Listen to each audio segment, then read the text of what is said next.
검찰이 유권자들에게 선물을 돌린 혐의를 받고 있는 이항로 진안군수의 자택과 집무실을 전격 압수수색했습니다. 잇따르고 있는 군산 대야농협의 부실 의혹과 관련해 조합원들이 불법 행위 규명과 책임자 처벌을 요구하고 나섰습니다. 정부가 연기금 전문대학원 설립에는 부정적이지만 한전이 광주에 신설하는 한전공대에는 적극 지원 의사를 밝혀 형평성 논란이 일고 있습니다. 박승 전 한국은행 총재는 서울을 중심으로 부산과 전주가 양날개가 되는 금융도시를 만들면 국내 금융산업이 획기적으로 발전할 거라고 주장했습니다. 여러분 안녕하십니까? JTV 8시 뉴스입니다. 검찰이 유권자들에게 수천만 원어치의 선물을 돌린 혐의를 받고 있는 이항로 진안군수의 자택과 집무실을 오늘 전격 압수수색했습니다. 6.13 지방선거 사법 공소시효 만료가 일주일 앞으로 다가온 만큼 수사는 상당한 속도전이 될 전망입니다. 오정현 기자의 보도입니다. 검찰이 이항로 진안군수 자택과 집무실을 전격 압수수색했습니다. 혐의는 금품 살포, 명절 인사 명목으로 500여 명 유권자들에게 홍삼 세트를 돌렸다는 의혹입니다. 최근 2년 동안 이루어진 선물 제공은 돈으로 치면 수천만 원에 달합니다. 의혹을 뒷받침할 전화 녹취 파일과 사진은 이미 증거로 제출된 상태. 추석 때 부르려고 나면 전화해가지고 선물 잘 했습니다. 그러니까 뭐 거기서는 애썼다 고생했다 좀 협찬해 주셔서 그쪽으로 전화 한 통화씩 넣어주십시오. 그러니까 알았다고. 또 선물의 출처로 알려진 진안군 출연기관과 업체 압수수색을 통해 결정적 증거, 스모킹건을 검찰이 이미 확보한 것으로 알려졌습니다. 선물을 기획하고 직접 돌리는 등 사건 주도자 역할을 한 이군수 측근 박모 씨는 앞서 체포돼 조사를 받다가 구속됐습니다. 6.13 지방선거 사범에 대한 공소시효 만료가 일주일 앞으로 다가온 만큼 수사는 속도전이 될 전망입니다. 검찰은 일단 오는 10일 이군수를 피의자 신분으로 불러낼 예정인데 소환에 불응할 땐 체포영장 청구도 고려하겠다고 밝혔습니다. 이항로 진안군수와 구속된 박 씨는 혐의를 모두 부인하고 있습니다. JTB 뉴스 오정현입니다. 군산 대야농협의 부실 운영을 둘러싼 의혹이 계속 불거져나오고 있습니다. 의혹이 눈덩이처럼 커지면서 조합원들이 검찰 수사를 촉구하고 있습니다. 김진영 기자가 보도합니다.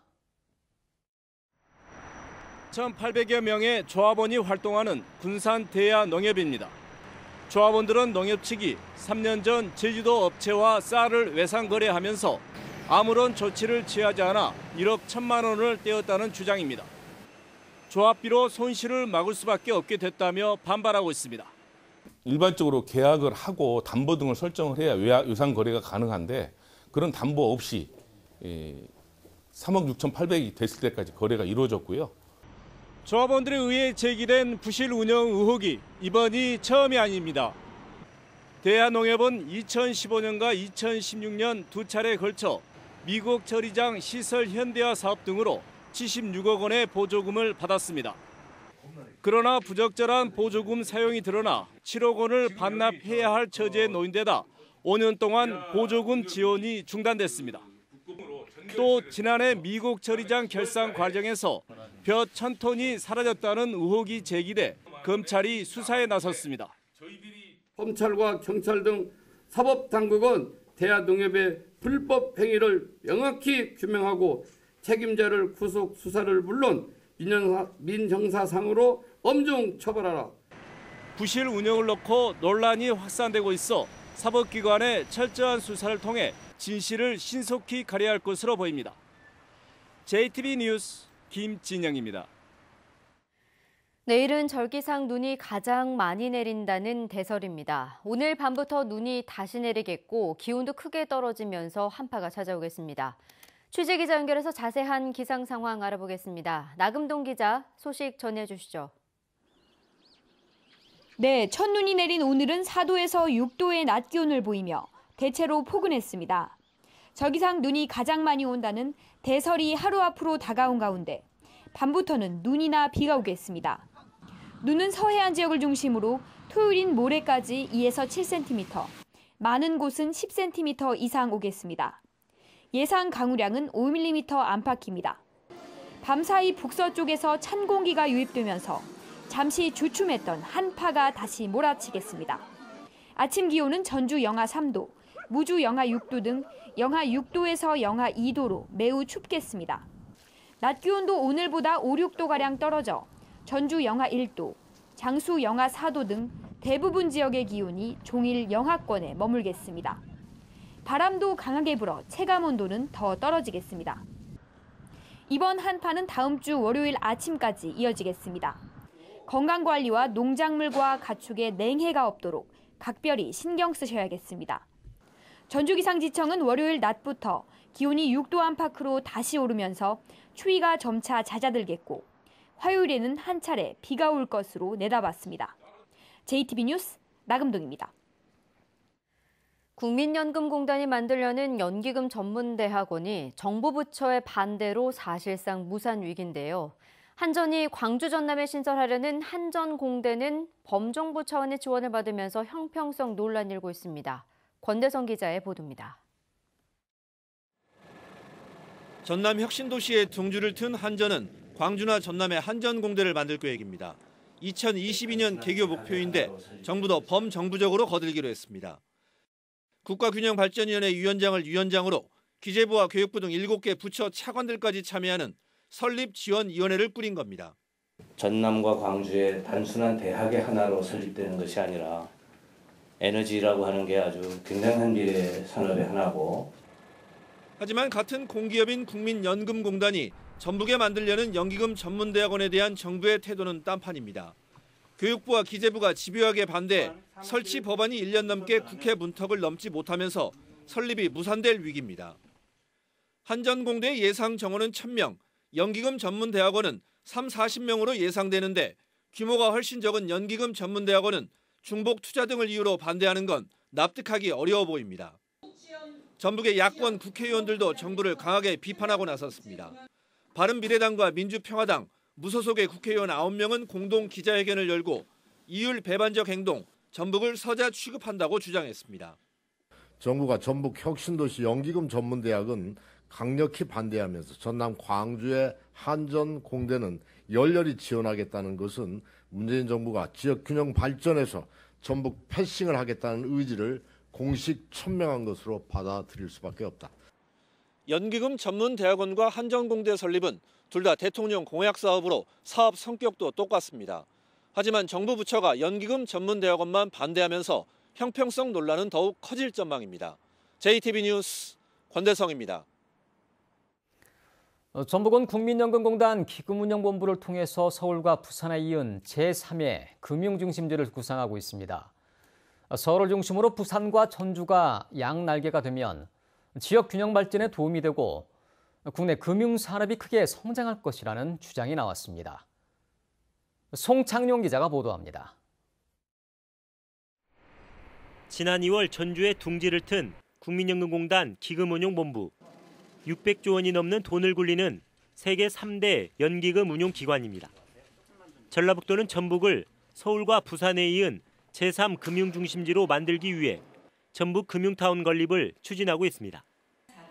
전북의 금융산업 발전과 금융중심지 지정 가능성을 살펴보기 위한 국제회의에서 박승 전 한국은행 총재는 전북의 발전 가능성이 충분하다고 말했습니다.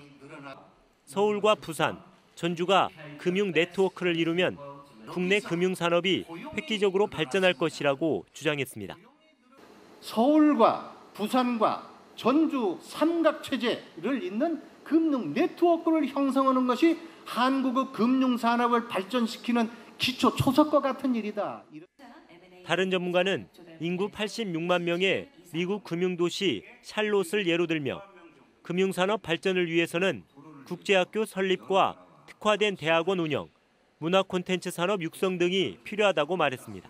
그다음에 학계와 또는 민간과 합해서 많은 사람들을 이곳에 유치할 수 있는 그런 환경을 만들어 주시면은 아마 성공적으로 금융 허브가 될 것으로 믿습니다. 회의에서는 또 지방 소멸 위기를 극복하기 위해서라도 일자리 창출에 도움이 되는 금융 산업을 적극 육성해야 한다는 주장이 제기됐습니다. JTB 뉴스 송창용입니다. 익산시가 폐기물의 불법 매립이 확인된 장전마을 인근의 비료 공장에 대해서 반출 금지 명령을 내렸습니다. 익산시는 폐기물 매립이 의심되는 5곳을 조사한 결과 아스콘, 적벽돌, 폐타이어, 슬레이트 등이 확인돼 반출 금지와 철거 중지 명령을 내렸다고 밝혔습니다. 익산시는 암 발생과의 관련 여부를 확인하기 위해 폐기물 시료를 채취해 전라북도 보건환경연구원에 분석을 의뢰했습니다. 전주 리사이클링 타운의 주민협의체가 이틀째 쓰레기 성상 검사를 실시해 공동주택마다 쓰레기를 처리하지 못해 주민들이 불편을 겪고 있습니다. 전주시는 리사이클링 타운 주민협의체가 오늘 오전 8시부터 쓰레기 성상 검사를 실시해 음식물 쓰레기가 50%밖에 처리되지 못했다고 밝혔습니다. 이 때문에 리사이클링 타운에 들어가지 못한 음식물 쓰레기 차량이 공동주택에 음식물 쓰레기를 수거하지 못해 김장을 하면서 나온 다량의 쓰레기가 아파트에 그대로 쌓여 있어서 주민들이 대책을 호소하고 있습니다. 전북지방경찰청 신형범죄수사대는 공사업자로부터 수백만 원의 뇌물을 수수한 의혹을 받고 있는 임실군 소속 공무원 49살 A씨 등 2명을 조사하고 있습니다. 이들은 지난 6월 임실군이 발주한 소하천 정비공사의 업체로부터 해외 연수 출장비 200만 원과 언론사 광고비 명목으로 100만 원을 받는 등 최근까지 모두 3차례에 걸쳐 수백만 원의 뇌물을 받거나 요구한 혐의를 받고 있습니다. 정부가 새만금 재생에너지 사업 계획을 발표한 뒤 기대와 우려가 엇갈리고 있는데요. 국회에서 지역 발전에 도움이 되는 사업 방향을 모색하기 위한 토론회가 열렸습니다. 이승환 기자의 보도입니다. 주제 발표에 나선 새만금청 개발전략국장은 새만금이 재생에너지단지로 최적지라면서 지역 주민과 업체들의 참여 방안을 고민하고 있다고 설명했습니다. 새만금 개발에 도움이 돼야 된다. 또 하나는 재생에너지 사업이 지역과 상생하는 구조로 나아가야 된다.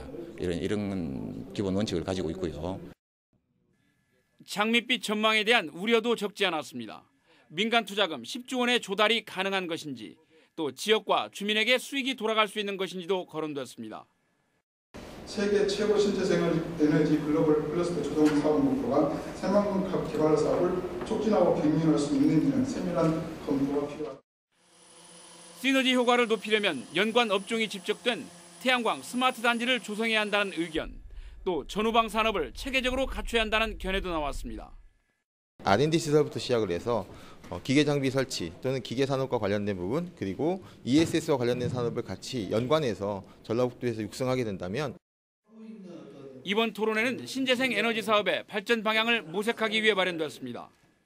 새만금에 당초 계획된 정부의 계획이 제대로 이행될 수 있도록 우리 시민들이 더 많이 참여하고 전라북도의 도민들이 같이 의견을 투입하는 그런 과정들을 거쳐야 될 것으로 생각합니다. 정부 계획은 발표됐지만 새만금 신재생 에너지 단지를 지역 발전에 도움이 될 수 있도록 다듬고 조성하기까지는 여전히 과제가 적지 않습니다. JTB 뉴스 이승환입니다. 국토교통부 새만금개발청이 세종시에 있는 청사를 새만금으로 옮기고 다음 주부터 새 청사에서 업무에 들어갑니다. 이전하는 청사는 새만금개발공사가 먼저 입주한 한국농어촌공사 새만금산업단지 홍보관입니다. 새만금개발청은 청사 이전을 계기로 전라북도 등 지자체와 소통을 강화하고 새만금 개발에 더욱 박차를 가하겠다고 밝혔습니다. 전북혁신도시 이전 기관인 한국전기안전공사가 전북 중소기업을 위해 50억 원의 기금을 내놓습니다.